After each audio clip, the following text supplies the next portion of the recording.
Hello नमस्कार दोस्तों, मैं मुकेश आप सभी का स्वागत करता हूँ एक बार फिर मेरे चैनल पे। तो दोस्तों आज मैं आप लोगों के लिए लेके आया हूँ मैथ्स की सीरीज का अगला वीडियो, जिसमें हम लोग पढ़ने वाले हैं घातांक एवं करणी, जिसका पार्ट 1। ठीक है दोस्तों, तो आगे बढ़ने से पहले अगर आपने मेरे चैनल को सब्सक्राइब नहीं किया तो प्लीज़ सब्सक्राइब जरूर करें और बेल आइकन दबाना मत भूलिए दोस्तों। वीडियो को लाइक करें और ज़्यादा से ज़्यादा वीडियो को शेयर करें। तो चलिए दोस्तों शुरू करते हैं। तो दोस्तों आज का जो टॉपिक है वो है करणी और घातांक। ठीक है, तो कुछ नियम है इसके। सबसे पहले हम नियमों से शुरुआत करेंगे, अच्छे से इसको समझने की कोशिश कीजिएगा। ठीक है दोस्तों, अच्छे से इसको एग्जाम्पल के थ्रू समझने की आप कोशिश करना। जैसे कि देखो ये पहला नियम है दोस्तों, देखो a की घात m गुणा a की घात n। तो क्या होता है, घातें जुड़ जाती है। अब यहाँ से आपको नहीं समझ में आया होगा, मैं इसी के सामने एक एग्जाम्पल लेता हूँ। भाई 2 की घात है 3 और गुणा में है 2 की घात 4।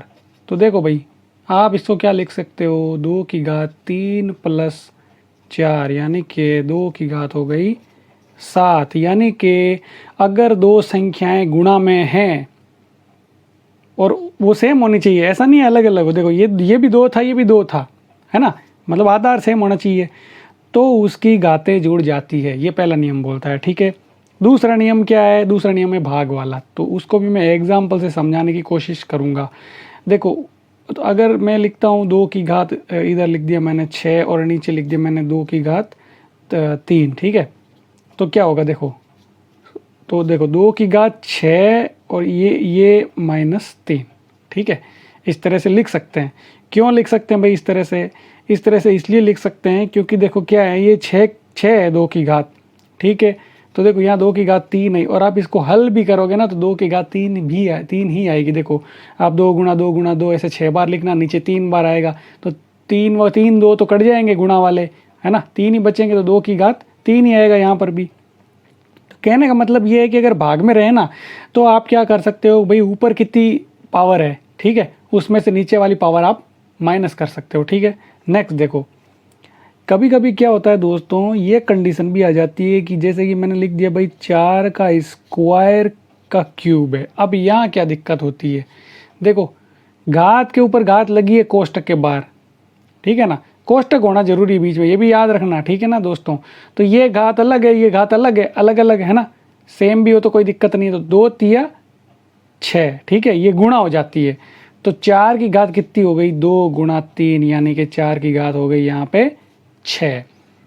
तो आई होप दोस्तों ये समझ में आ रहा होगा आपको। नेक्स्ट देखो, नेक्स्ट क्या है, देखो दोस्तों कभी कभी क्या होता है, ये कंडीशन भी आती है कि भाई अगर लिखा है मैंने, जैसे मैंने गुणा में लिख दिया 2 गुणा 3, ठीक है, 2 गुणा 3 लिखा है अंदर और ऊपर घात लिखी हुई है उसकी, सपोज करो 4 लिखी है। ठीक है, तो आप इसको कैसे लिख सकते हो, आप इसको अलग अलग भी लिख सकते हो। क्यों, क्योंकि ये जो घात 4 है ना, ये इस 2 की भी है और इस 3 की भी है। ठीक है ना, देखो 2 की घात 4 गुणा 3 की घात 4। आप चाहो तो 2 तिया 6 की घात 4 लिख सकते हो, तो भी सही है। लेकिन यहाँ मेरा ये एग्जाम्पल, ये नियम समझाने का था, है ना। तो यहाँ पे क्या है, देखो ये जो घात है ये अंदर वाले जितने भी भाई साहब होंगे उन सब के ऊपर लगेगी। ठीक है, यहाँ तो 2 थे, अगर 3 होते तो तीनों पे लगती। ठीक है, इस तरह से। नेक्स्ट देखो, नेक्स्ट पॉइंट जो है वो क्या है कि इस तरह से देखो, यहाँ पर भाग वाला है, देखो ये तो गुणा में था। अगर मैं वही मैं लिख दूँ, जैसे 5/6 लिख दिया मैंने, ठीक है, 5/6 की पावर 3 है, ठीक है ना, घात 3 है। तो आप क्या लिख सकते हो, ऐसे ऊपर लिख सकते हो 5 की घात इस अकेले की 3 है और इस नीचे वाले की भी 3 है, क्योंकि ये 3 जो है ना घात, ये इसकी भी है और इसकी भी है। अंदर चाहिए कैसे बैठे हों, ऊपर नीचे बैठे हों, साइड में बैठे हों, कोई मायने नहीं रखता है ना। ऊपर नीचे का मतलब भाग में हो या गुणा में हो, वो मायने नहीं रखता। अगर कोष्टक के बाहर जो घात लगी है ना वो सब पे लगनी है, ये बात आपको याद रखनी है। ठीक है, और देखो दोस्तों यहाँ मैंने लिखा है कि भाई 1 की पावर 0 1 होता है। दुनिया की कोई भी वैल्यू जिसकी अगर घात या पावर 0 है तो वो 1 ही आएगा। कैसे, अगर मैंने लिख दिया 5 की घात 0 1 आएगा, कोमा मैंने लिख दिया 60 की घात 0 0 आएगा। ठीक है, मैंने लिख दिया 3127 की घात 0, वो 1 ही आएगा। सॉरी यहाँ 1 आएगा, है ना, सॉरी 1 आएगा यहाँ पे। ठीक है, तो किसी की भी घात 0 आने पे हमेशा 1 आता है।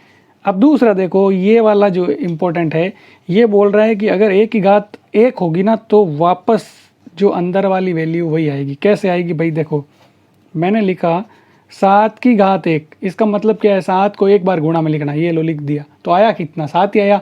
मैं लिख रहा हूँ यहाँ पे 25 की घात 1, तो कितना आया भाई, ये आया 25। इस तरह से दुनिया की किसी भी वैल्यू की अगर घात 1 है तो वही वैल्यू आंसर होगी, है ना। घात 1 आंसर नहीं होगी, वही वैल्यू वापस आ जाएगी। जैसे मैंने 25 की घात 1 बोली ना, तो 25 को एक बार लिखना है, इस एक का घात, इस एक घात का मतलब क्या है पता है, इसका एक का मतलब है 25 को एक बार लिखना। अगर 2 होता, 2 यहाँ पे होते तो 25 गुणा 25, है ना, मतलब 2 बार गुणा में लिखो आप, ये यहाँ घात का मतलब ये होता, ठीक है। नेक्स्ट देखो, यहाँ क्या देखो दोस्तों, ये लिख रहा है भाई साहब कि 16 की जो घात है ना 7/4 है। तो पहले तो आपको ये पता होना चाहिए कि भाई इसमें आप कैसे करोगे, ठीक है। तो इसका एक मैं तरीका बताता हूँ आपको।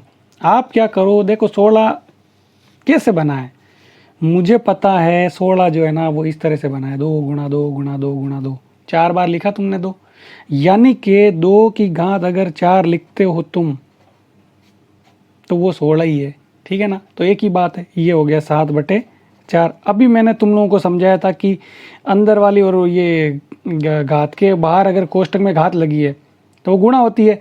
तो लिख दो यहाँ पे, देखो 2 4 गुणा 7/4, 4 4 कट गया, ठीक है। तो कितनी बची भाई, 2 की घात 7। अब 2 की घात 7 आप देख लो आंसर कितना आता है। तो यहाँ पे आपका आंसर आएगा 128, ठीक है दोस्तों। अब देखो ये वाला देखो, एक बार फिर से देख लेते हैं भाई, एक बार मैं लिख के देख लेता हूँ, ठीक है। 2 गुणा 2 गुणा 2, देखो 2 दूनी 4 दूनी 8 दूनी 16 दूँ 32 दूँ 64 दूँ 128, 128 इसका आंसर है। अब देखो यहाँ पे 32 है, 32 मैंने यहीं चेक कर लिया कि भाई 2 दूनी 4 दूनी 8 दूनी 16 दूँ 32, यानी कि 3 और 2 5, यानी कि 2 की घात 5 को मैं 32 लिख सकता हूँ, है ना। तो यहाँ पे मैंने 32 की जगह 2 की घात 5 लिख दी, एक ही बात है, ऊपर है 1 की घात ये -5, ठीक है। तो मुझे पहले तो क्या करना पड़ेगा कि इसको मैं क्या करूँगा, 2 की घात ये 5 है, यहाँ पे मैं गुणा कर देता हूँ, ठीक है। तो देखो 2 की घात 5 गुणा 1/-5, ठीक है ना। तो देखो 5 से 5 कट जाएगा, तो ऊपर यहाँ नीचे माइनस है और ऊपर प्लस है, तो इसका मतलब क्या आएगा, 2 की घात आएगी -1, यानी कि मैं इसको क्या लिख सकता हूँ, इस माइनस को मैं उल्टा लिखूँगा पलट के, तो 1/2 की घात +1, यानी कि ये घात माइनस में थी, मैंने इसको प्लस में बना लिया क्योंकि ये ऊपर है, जब बटे में चली जाती है तो इसकी घात प्लस हो जाती है, यानी कि 1/2 इसका आंसर है, ठीक है दोस्तों। अब हम लोग पढ़ने वाले हैं करनी के नियम, ठीक है ना। देखो करनी में क्या होता, तो दोस्तों देखो अब हम लोग पढ़ेंगे करनी के नियम, है ना। करनी के नियम में देखो कुछ भी नहीं है, ये थोड़ा सा उससे डिफरेंट है, ठीक है। उसमें तो क्या है कि हम लोग पावर को देखते हैं, यहाँ पर भी पावर को देखेंगे, लेकिन यहाँ पर ज़्यादातर संख्या क्या होगी, ऑलरेडी रूट में होगी, यानी कि उसकी ऑलरेडी पावर 1/2 यानी कि आधी होगी, हाफ होगी, ठीक है। आपको समझ में नहीं आया होगा, देखो सीधा सीधा आप एग्जांपल से समझो। ये बोल रहा है कोई चीज़, कोई वैल्यू जो अंडर रूट में है, फिर उसकी पावर है, ठीक है। अब अंडर रूट में भी देखो वो घन में भी हो सकती है, ठीक है ना। तो उसकी घात 1/4 कुछ भी हो सकती है, जैसे कि मैं लिखता हूँ यहाँ पे 3√2 की घात जो है वो कितनी है, वो है अपनी 2 है, ठीक है। तो देखो सीधा सीधा मतलब आप इस चीज़ का समझ लेना, जो यहाँ लिखा है ना, यहाँ ये घात बटे में है, यानी कि यहाँ 2 की घात 1/3 है और ये स्क्वायर है, ठीक है। तो एक तरह से यहाँ पे देखा जाए तो मैं इस अंदर इसको क्या लिख सकता हूँ, इस 2 को मैं ये लिख सकता हूँ भाई, ये 2 लिखा और 2 की घात ये 1/3 हो गई, ठीक है। और बाहर कितनी है, बाहर है भाई 2, ठीक है ना। वो यही बोल रहे हैं, देखो ये जो यहाँ मैंने जो लिखा है ना, ये बटे में ले जाती है इसको, ठीक है। बटे वाली घात है ये, अंदर जो है अंडर रूट के ऊपर जो लिखी है, ये तो मेन घात है, ठीक है। तो इनका जब गुणा होगा तो क्या होगा, 2 की घात 1/3 गुणा 2, तो ऊपर वाले से गुणा हो जाएगा, तो आपका आंसर आएगा 2 की पावर 2/3, ये आपका आंसर होगा, ठीक है। सीधे सीधे आप ये समझ लो कि बाहर वाली पावर तो ऊपर आएगी और ये नीचे आएगी, ठीक है ना, ऐसे समझ लो। अब यहाँ देखो ये इसको भी हम लोग एग्जाम्पल समझते, देखो यहाँ लिखा है जैसे 3, अगर मैं लिखता हूँ अंदर 4×3, ठीक है, 4×3 मैंने लिख दिया, तो मैं इसको अलग अलग भी लिख सकता हूँ, ठीक है। यहाँ 5 लिख देता हूँ, 4 नहीं, ठीक है, क्योंकि 4 का तो 2 बार निकल जाता है, सॉरी यहाँ 2 नहीं निकलेगा, तो ये घन में। देखो इसको मैं ऐसे लिख सकता हूँ 5 की घात 1/3 और यहाँ पे ये देखो डॉट का मतलब भी गुणा ही होता है, ठीक है ना। यहाँ पे इसको मैं ऐसे लिख सकता हूँ 3, ठीक है ना। तो एक तरह से इस फॉर्मूले के अकॉर्डिंग ऐसा कर सकते हैं, ठीक है। नेक्स्ट देखो यहाँ पे क्या लिखा, जैसे कि ये लिखा है अगर कोई अंडरवुड में है और उसकी ये घात है और ये घात है, तो मैंने पहले ही बोला भाई ये ऊपर जाएगा ये नीचे आएगा, ठीक है। ये तो मैंने आपको हालांकि यहाँ बता दिया है, ठीक है, लेकिन फिर भी आप थोड़ा सा इसको समझो, ठीक है। देखो यहाँ मैं ले लेता हूँ, जैसे कि मैं लेता हूँ यहाँ पे 4 ले लेता हूँ और अंदर में ले लेता हूँ 6 और इसकी घात हो गई सपोज़ करो यहाँ पे घात आती है 4, ठीक है, 4 आती है, ठीक है। यहाँ पे मैंने थोड़ा किया है कि ये वाला मैं आपको यहाँ बता रहा हूँ, मैंने क्या किया इसको यहाँ बता दिया, ठीक है ना। थोड़ा सा ये ध्यान रखना आप, ये वाला जो है मैं यहाँ बता चुका हूँ, ठीक है। अभी ये जो है मैं यहाँ बता रहा हूँ, ठीक है ना। देखो तो इस केस में क्या होता है भाई, इस 6 की घात में लिखता हूँ 1/4, ये अंदर वाला, और बाहर क्या है, बाहर है ये 4, ये वाला है ना। देखो ये बट्टे में जाएगी घात, इधर सीधा सीधा ये समझ लो। तो क्या होगा भाई 6 की घात 1/4 गुणा 4, 4 4 कट गया, ये 6 की घात 1 हुई, ये होगी 6, ठीक है। नेक्स्ट देखो दोस्तों, अब देखो कभी कभी इस तरह से आ जाता है, जैसे 3 और यहाँ पे अगर मैं लिख दूँ इसको 4 लिख देता हूँ और अंदर आ गया 5 सपोज करो, ठीक है। इस तरह से आ गया। तो अब इसमें क्या होता है, इसमें तुम लोग ऐसे भी लिख सकते हो, इन दोनों को गुणा कर लो, ठीक है। यानी कि देखो एक तुम 5 की घात लिखोगे 1/4, फिर उस 1/4 का 1/3, ठीक है, तो सीधा ही लिख दो 12।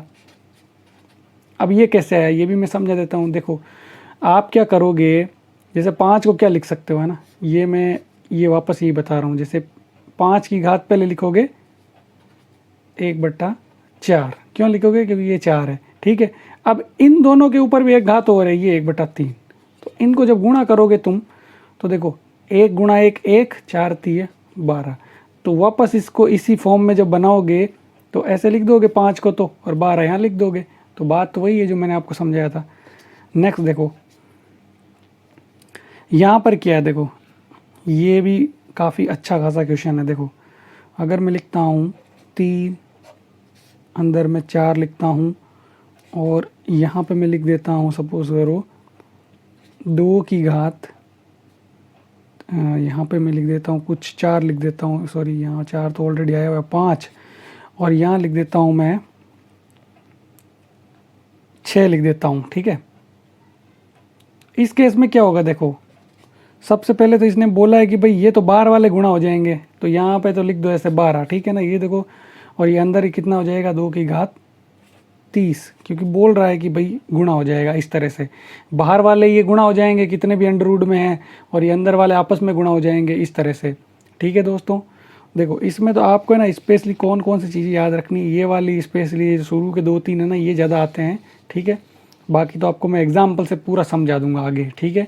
ये नियम थे जो बताने ज़रूरी थे, इसलिए मैंने आपको बता दिया। आप आराम से ठंडे दिमाग से बैठ के सोचना कि मैंने क्या बताया, ठीक है। ये आज का जो है हम लोग लास्ट सवाल कर लेते हैं।